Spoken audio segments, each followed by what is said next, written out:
no século XVIII, parece haver um acordo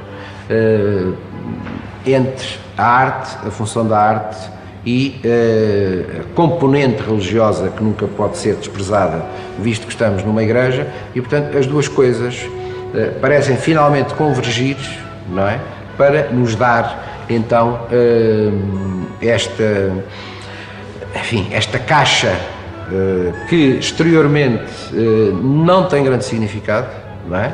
Mas que interiormente é de uma riqueza extrema. Com o século XVIII e no reinado de Dom João V, o azulejo barroco tem o seu apogeu. O ouro do Brasil, o fausto da corte, a nobreza endinheirada que rodeia o monarca, procura afirmação e enriquece o seu palácio, promovendo novas encomendas e embelezando o espaço vivencial. Há conjuntos extraordinários na primeira metade do século XVIII. São Vicente de Fora, por exemplo, apresenta o maior conjunto de azulejos barrocos aplicados num único edifício em toda a Europa. Grandes painéis a azul e branco com cenas do dia-a-dia, fábulas, temas religiosos com molduras onduladas bem típicas do período joanino, dão ao observador uma visão cênica como se estivesse num teatro. O azulejo caminha desta forma para o rococó. Nas igrejas e nos conventos, aumenta o uso do azulejo, não com uma função decorativa, mas com a capacidade de transmitir conhecimentos aos crentes. A temática fundamental é a mariana, com a descrição da vida e das múltiplas representações de Nossa Senhora, encontrando-se temas bíblicos do Velho e Novo Testamento, representações do Gênesis, sobretudo da criação do mundo.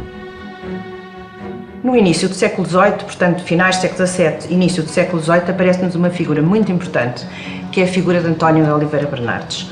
Nós estamos aqui na Casa de Santa Maria, onde foi colocada uma capela da autoria de António Oliveira Bernardes e que é, de facto, um pintor que vem da pintura de Cavalete.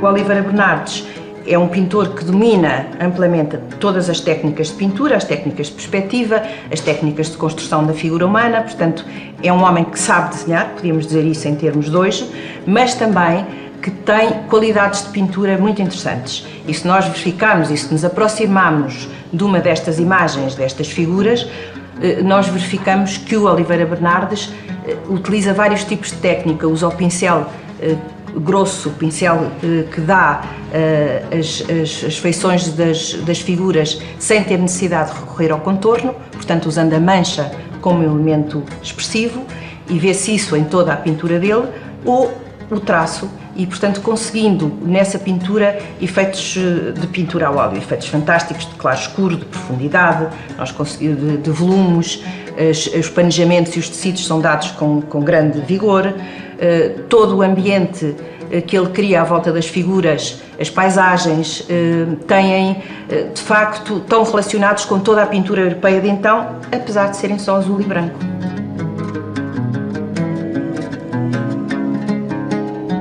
No fim do reinado de Dom João V, dá-se uma mudança de gosto, inicialmente através do chamado estilo regência e logo a seguir da introdução de elementos rococós, que em meio do século XVIII já estão completamente implantados na arte portuguesa.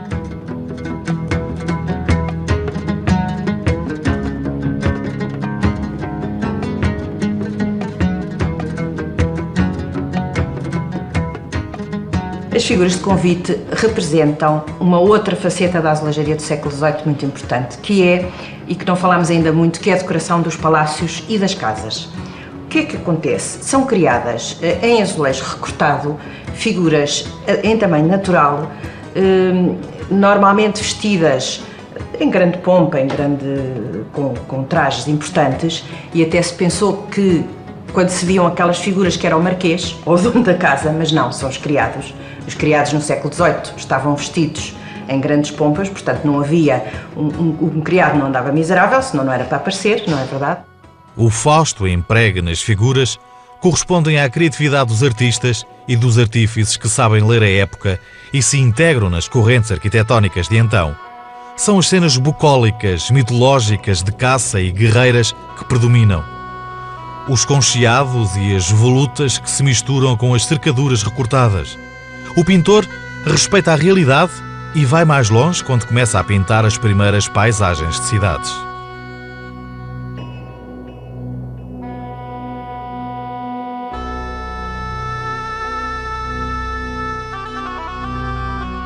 A Grande Vista de Lisboa, anterior ao terremoto de 1755, é um quadro que desenha a cidade, um documento histórico e único que retrata a Praça do Comércio, o Rio Tejo, o Castelo de São Jorge e o casario labiríntico e apertado que caracteriza a capital do reino antes do fatídico 1 de novembro de 1755.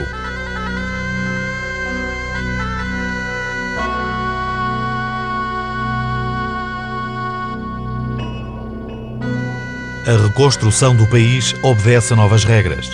O Marquês de Pombal, ministro do rei Dom José I, impõe racionalidade e termina com o Fausto e a espetacularidade. O azulejo assume um papel mais discreto com o regresso aos painéis de forma retangular. O fim torna-se mais funcional e menos artístico.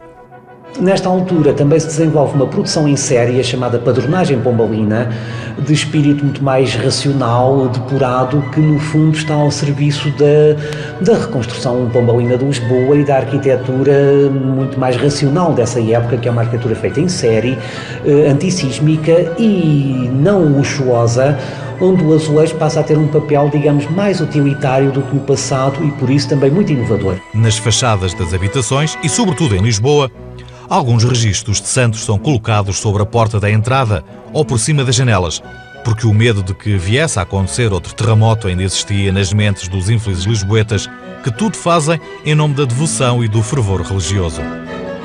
O novo azulejo adota as cores do roxo e do manganês e, sobretudo, os da Quinta dos Azulejos, usados no jardim com a temática historiada, revestindo os tanques, os bancos e os arcos.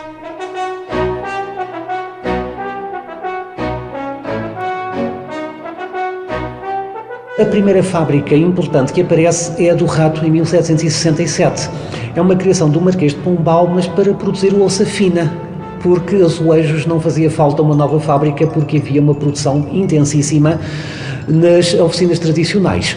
Contudo, como a louça feita no Rato era demasiado moderna para o gosto da nossa sociedade, isso contribuiu para que ela não se vendesse bem.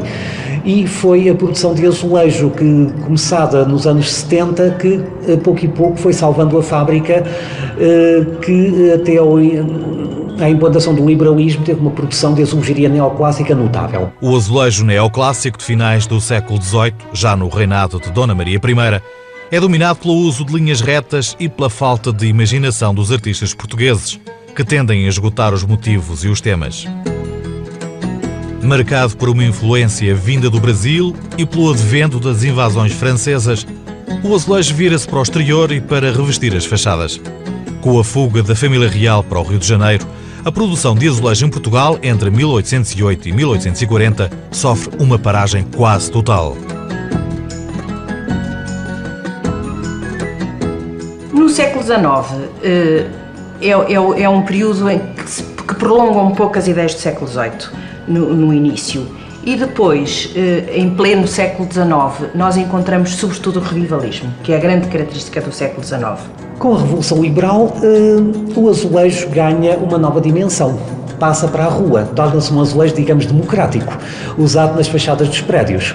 E são fachadas que ocupam, por vezes, quilómetros de superfícies azulejadas, cuja cintilação, brilho, cores, desenhos, são um contributo urbano extraordinariamente importante. O azulejo de fachada vai animar a cidade, as grandes cidades portuguesas. Ela dá às cidades portuguesas uma cor e uma animação que, mais uma vez, se sobrepõe a uma arquitetura austera, a uma arquitetura que não é muito elaborada, muitas vezes uma arquitetura até pobre, e a azulejaria cria um elemento no urbanismo português essencial.